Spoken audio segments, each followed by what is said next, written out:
Hello' everyone, আজিৰ এই ভিডিঅ'টোত সকলোকে স্বাগতম জনাইছোঁ। পোনপ্ৰথমে মই জনাই লৈছোঁ যে এই ভিডিঅ'টো অনলি ফৰ যিসকলে 2025 বৰ্ষৰ ফেব্ৰুৱাৰী মান্থত HS ফাইনেল এক্সাম দিব সিহঁতৰ কাৰণে। আৰু এই ভিডিঅ'টোত মূলতঃ দুটা কথা পাতিম, এটা হ'ল স্কুটি আৰু এটা স্কলাৰশ্বিপ। স্কুটি কেনেকৈ পাব আৰু স্কলাৰশ্বিপ কি পাব আফটাৰ 12 ফাইনেল এক্সামত ভাল ৰিজাল্ট কৰাৰ পিছত। অ'কে, তো এই ভিডিঅ'টো ৰিকুৱেষ্টত বনাই আছোঁ। দুটা ভাইটিয়ে কৌশিক, মই নাম লৈছোঁ কৌশিক আৰু ৰাজ নামৰ দুজন ভাইটিয়ে মোক ফোন কৰিছিল যে দাদা আপুনি ডিগ্ৰী ষ্টুডেণ্টৰ কাৰণে ভিডিঅ' বনাই আছে, আমাৰ কাৰণেও আমি HSত পঢ়ি আছোঁ, ফাইনেল এক্সাম দিম, তো আমাৰ কাৰণে এটা ভিডিঅ' বনাওক, ৰিকুৱেষ্ট কৰিলে, তো সেইকাৰণে বনাই আছোঁ। তো ভালকৈ শুনিবা আৰু যিসকলে শুনি আছা প্লিজ শ্বেয়াৰ কৰিবা ফ্ৰেণ্ডবোৰৰ লগত, যাতে ভাল মানে এটা ৰিজাল্ট হয় আৰু ভাল ৰিজাল্টৰ ফলত যাতে স্কলাৰশ্বিপ পোৱা আৰু স্কুটি পোৱা। মই দুটা কথা পাতিম, স্কুটি আৰু স্কলাৰশ্বিপ। ফাৰ্ষ্টত ষ্টাৰ্ট কৰিছোঁ যে স্কুটিৰ কথা। স্কুটি বহুত গাৰ্লছ ল'ৰা ছোৱালীৰ কাৰণে স্কুটিৰ পাৰ্চেণ্টেজ 80% ধৰি দিছে। কেবিনেট এটা মিটিং হৈছিল আৰু এটা এজেণ্ডাও পাব্লিছ হৈছিল, তাতে লিখা হৈছিল যে 80% লাগিব বুলি। বহুত গাৰ্লছ এণ্ড বয়ছৰ কাৰণে 80% গভৰ্ণমেণ্টৰ 80% হ'লেহে তোমালোকক স্কুটি দিব 2025 বৰ্ষৰ পৰা। আৰু ইকুৱেল বহুত গাৰ্লছ এণ্ড বয়জ। আগতে আছিল গাৰ্লছৰ কাৰণে 60%, ল'ৰাৰ কাৰণে 75%, বাট এতিয়া 80% লাগিব বহুত গাৰ্লছ এণ্ড বয়জ। তো মই ৰিকুৱেষ্ট কৰিম তোমালোকে ভালকৈ পঢ়া, তোমালোকে ভালকৈ তোমালোকৰ টাৰ্গেট মানে এটা গ'ল বা টাৰ্গেট ছেট কৰা, দিনত কিমান ঘণ্টা পঢ়িবা যাতে তোমাৰ 80% এটা ভাল পাৰ্চেণ্ট। 80% আহিলে বহুত হেপ্পী ফিল হয়, মোৰো মানে ফিল হৈছিল। তো 80% কেনেকৈ আনিবা তাৰে কাৰণে একমাহ সময় আছে এতিয়াও। আজি 9 জানুৱাৰী, ফেব্ৰুৱাৰীত তোমালোকৰ পৰীক্ষা। তো একমাহ সময় আছে, ভালকৈ ৰিভিজন কৰা যাতে তোমালোকৰ 80% বা তাতকৈ অধিক 90+, 95 এনেকুৱা পাৰ্চেণ্টেজ তোমালোকৰ HSৰ ফাইনেলত যাতে আহে, তাৰ কাৰণে চেষ্টা কৰা। আৰু এই 80+ আহিলেহে তোমালোকে স্কুটি পাবা। অ'কে, আৰু যিমান এই স্কুটিৰ কাৰণে তোমালোকৰ যে মেৰিট আহিব 2025 বৰ্ষৰ, সেই মেৰিট তোমালোকৰ ৰিজাল্টৰ পিছতহে গভৰ্ণমেণ্টে আপলোড কৰিব, তাৰে পিছত বাকী প্ৰচেছখিনি ষ্টাৰ্ট কৰিব।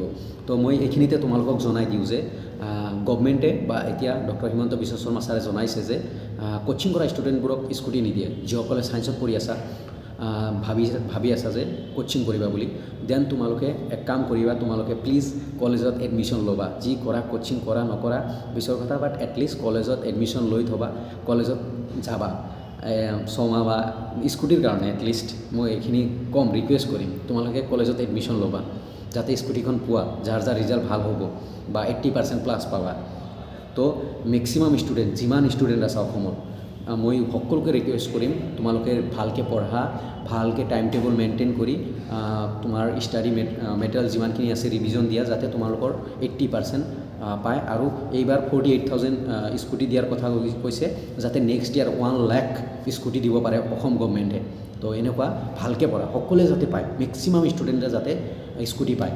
অ'কে, বাকী আপডেটবোৰ মই দি থাকিম। তোমালোকে এটা হোৱাটছআপ গ্ৰুপ আছে, মই হোৱাটছআপ গ্ৰুপৰ লিংক বা হোৱাটছআপ চেনেলৰ লিংক ডেছক্ৰিপশ্যনত মই দি দিছোঁ, তোমালোকে জইন হৈ থাকিবা। বাকী যিমান ফিউচাৰত আপডেট আহিব মই দি থাকিম, বা স্কলাৰশ্বিপ ৰিলেটেড আপডেট আহিব মই তোমালোকক দি থাকিম, টেনশ্যন ল'ব নালাগে, বিন্দাছ। এতিয়া মই ৰিকুৱেষ্ট কৰিম তোমালোক মোৰ ভণ্টিৰ নিচিনা প্লিজ ভালকৈ ষ্টাডি কৰা, টাইম টেবল যদি ভালকৈ মেইনটেইন কৰা, ভালকৈ যদি টাইম টেবল মেইনটেইন কৰা ডিচিপ্লিন সহকাৰে, 100% ৰিজাল্ট ভাল হ'ব তোমালোকৰ। 80%তকৈ 80% কি 90%+ তোমালোকৰ ৰিজাল্ট হ'ব। 90% তোমালোকৰ ৰিজাল্টত মানে ভাল ৰিজাল্ট আহিব, 90%+ আহিব ৰিজাল্ট। চ' ভালকৈ পঢ়া। আৰু যদি 80%ৰ ওপৰত পাৰ্চেণ্টেজ থাকে, মই সকলোৰ কাৰণে কৈছোঁ, 80% বা যদি ভাল ৰিজাল্ট হয় 75%, দেন তোমালোকে ঈশানোদয় স্কলাৰশ্বিপ কৰিব পাৰিবা। আৰু ঈশানোদয় স্কলাৰশ্বিপ পাৰ ইয়াৰ তোমালোকক 80,000 কৰি দিয়ে পাৰ ইয়াৰ। তোমালোকৰ 4 বছৰ ডিগ্ৰী যদি কৰা যিসকল, আৰু তোমালোকে এই স্কলাৰশ্বিপৰ কাৰণে ডিগ্ৰী কৰিব লাগিব, কলেজত পঢ়িব লাগিব, ফ্ৰেছ ষ্টুডেণ্ট হ'ব লাগিব। তোমালোকে পাছ কৰি ছাপ'জ তোমালোকে 80% পাইছা, দেন কলেজত এডমিশ্যন লৈছা, দেন তোমালোকে ঈশানোদয় স্কলাৰশ্বিপ কৰিব পাৰিবা NSPৰ আণ্ডাৰত, UGCৰ আণ্ডাৰত, NSP পৰ্টেলত UGCৰ আণ্ডাৰত ঈশানোদয় স্কলাৰশ্বিপ আবেদন কৰিব পাৰিবা, এপ্লাই কৰিব পাৰিবা। তাৰে কাৰণে তোমালোকক পাৰ ইয়াৰ 80,000 দিব, টোটেল 3 লাখ, 8 3 8 4 32, 3,20,000 তোমালোকক ইণ্ডিয়ান গভৰ্ণমেণ্টে UGCৰ ফালৰ পৰা দিব। ওকে UGC ফালৰ পৰা দিব আৰু তোমালোক এইটো মই আগতে কৈ দিছোঁ UGC স্কলাৰশ্বিপৰ লগত ঈশানোদয় স্কলাৰশ্বিপৰ লগত আৰু স্কুটিৰ লগত কোনো মানে সম্পৰ্ক নাই সো তোমালোকে ভাল ৰিজাল্ট কৰা যাতে স্কুটিও পোৱা ঈশানোদয়ও যাতে পোৱা আৰু বেলেগ যিসকল প্ৰাইভেট স্কলাৰশ্বিপ আছে সেইবোৰো মই জনাই দিম এতিয়া এই ভিডিঅ'ত নকওঁ তো যেতিয়া তোমালোকৰ ৰিজাল্ট আহিব মই জনাই দিম তোমালোকে কেনেকৈ এপ্লাই কৰিব লাগে বা ক'ৰ পৰা কি ডকুমেণ্টছ লাগিব সেইবোৰো মই জনাই দিম সো তোমালোকে তোমালোকৰ ডিচিপ্লিন মেইনটেইন কৰি তোমালোকে ভাল এটা ৰিজাল্ট আনিবলৈ ট্ৰাই কৰা যাতে তোমালোকৰ ভাল ৰিজাল্ট আহে তোমালোকে স্কুটিটো পাবাই অসম গভৰ্ণমেণ্টৰ পৰা যাতে চেণ্ট্ৰেল গভৰ্ণমেণ্টৰ পৰা এই ঈশানোদয় স্কলাৰশ্বিপ এটা ডাঙৰ এমাউণ্ট পাৰ ইয়াৰ 80,000 4 বছৰ পাবা সেই 80,000 যাতে পাৰ ইয়াৰ তুমি পোৱা যাতে তোমাৰ এডুকেশ্যন মানে মই ভাবোঁ তোমালোকৰ এডুকেশ্যন ভাল হোক বা তোমালোকে আগলৈ বহুত আগলৈ যোৱা এডুকেশ্যন পঢ়ি আগবাঢ়ি বা ডাঙৰ মানুহ হোৱা সো তোমালোকে ভালকৈ ডিচিপ্লিনেৰে যদি টাইম মেইনটেইন কৰা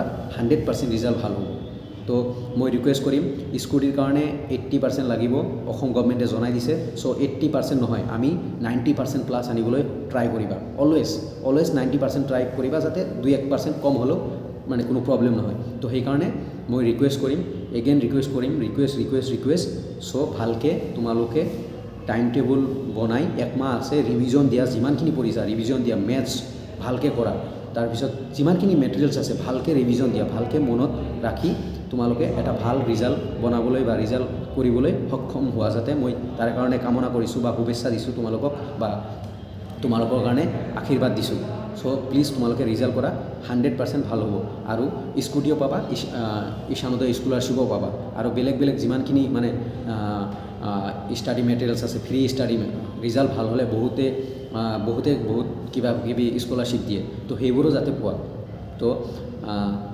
যদি ডিচিপ্লিন মেইনটেইন কৰা 100% ৰিজাল্ট ভাল হ'ব তো ৰিজাল্ট ভাল হ'লে তুমি স্কুটিও পাবা ঈশানোদয়ো পাবা ওকে তো এতিয়া টাৰ্গেট 100% টাৰ্গেট লোৱা যে একমাহ আছে মই ভালকৈ পঢ়িম আৰু মোৰ অসম গভৰ্ণমেণ্টৰ স্কুটি 80% নহয় মই 85% বা 90% মই আনিম তাৰপিছত মই স্কুটিও ল'ম আৰু 80% নহয় 75% হ'লে ঈশানোদয় পায় ওকে তো তোমালোকে যিমান পাৰ্চেণ্ট ভাল আনিব পৰা ট্ৰাই কৰিবা যাতে তোমালোকে ঈশানোদয় আৰু স্কুটি পোৱা তো মই এইটোৱে মানে তোমালোকক ৰিকুৱেষ্ট কৰিছোঁ এজ এ দাদা তোমালোক মোৰ ভাইটি ভণ্টিৰ নিচিনা যিসকলে আছা ভালকৈ পঢ়া স্কুটিৰ কাৰণে 80% বোথ গাৰ্লছ এণ্ড বয়জ আৰু ঈশানোদয়ৰ কাৰণে এটলিষ্ট 80% থাকিলে ভাল আৰু তলত অলপ কি কয় আপ ডাউন হয় পাৰ্চেণ্টটো ঈশানোদয়ৰ তো বাট এটলিষ্ট যাতে তোমালোকে 80% আহে সকলোৰে আৰু ঈশানোদয়ৰ কাৰণে তোমালোকৰ যিখিনি ডকুমেণ্টছ লাগিব মই আফটাৰ ৰিজাল্ট তোমালোকৰ ৰিজাল্ট মই জনাই দিম বা মোৰ অলৰেডি ভিডিঅ' আছে বাট এগেইন মই তোমালোকক জনাম ওকে আৰু বাকী যিমান প্ৰাইভেট আছে সেইবোৰো জনাই থাকিম আৰু ঈশানোদয়ৰ কাৰণে মই আগতে কৈ লৈছোঁ ঈশানোদয়ৰ কাৰণে তুমি কলেজত এডমিট হ'বই লাগিব কলেজত পঢ়ি থকা ষ্টুডেণ্ট হ'ব লাগিব আদাৰৱাইজ তোমাক ঈশানোদয় স্কলাৰশ্বিপ নেদে ওকে ঈশানোদয়ত পাবলৈ তুমি এটা কলেজত পাৰ্টিকুলাৰ কলেজত তুমি পঢ়িব লাগিব গভৰ্ণমেণ্ট কলেজত পঢ়িব লাগিব যাতে UGCৰ আণ্ডাৰত থকা কলেজসমূহত পঢ়িব লাগিব যাতে ভেৰিফাই হয় তুমি তাৰপিছত ভেৰিফাই হোৱাৰ পিছতহে স্কলাৰশ্বিপ পাবা তো এইখিনি আছিল ভিডিঅ'টো যিমান আপডেট আহিব তোমালোকে এতিয়া মানে ইউটিউব চাব নালাগে ডাইৰেক্ট তোমালোকে এতিয়া পঢ়া পাতিত মনোযোগ দিয়া ৰিজাল্ট ভাল কৰা ট্ৰাই কৰা অলৱেজ আৰু টাৰ্গেট লোৱা যে 90% মই আনিম বা 85% আনিম 80 নহয় অসম গভৰ্ণমেণ্টে 80 টাৰ্গেট দিছে মই 80 নহয় 85 আনিম তো সেনেকুৱা টাৰ্গেট লৈ ৰিজাল্ট ভাল কৰা অভিয়াছলি স্কলাৰশ্বিপো পাবা স্কুটিও পাবা কোনেও ৰখাব নোৱাৰে আৰু যিসকলে কোচিং কৰিম বুলি ভাবিছা ৰিজাল্টৰ পিছত এডমিশ্যন লৈ ল'বা একদম থেংক ইউ ভিডিঅ'টো ভাল লাগিলে লগৰবোৰৰ লগত শ্বেয়াৰ কৰিবা যাতে সকলোৱে গম পায় আৰু চেনেলটো থাকিবা ছাবস্ক্ৰাইব কৰি ৰাখিবা আৰু ভিডিঅ'টো লাইক কৰিবা থেংক ইউ এভৰিৱান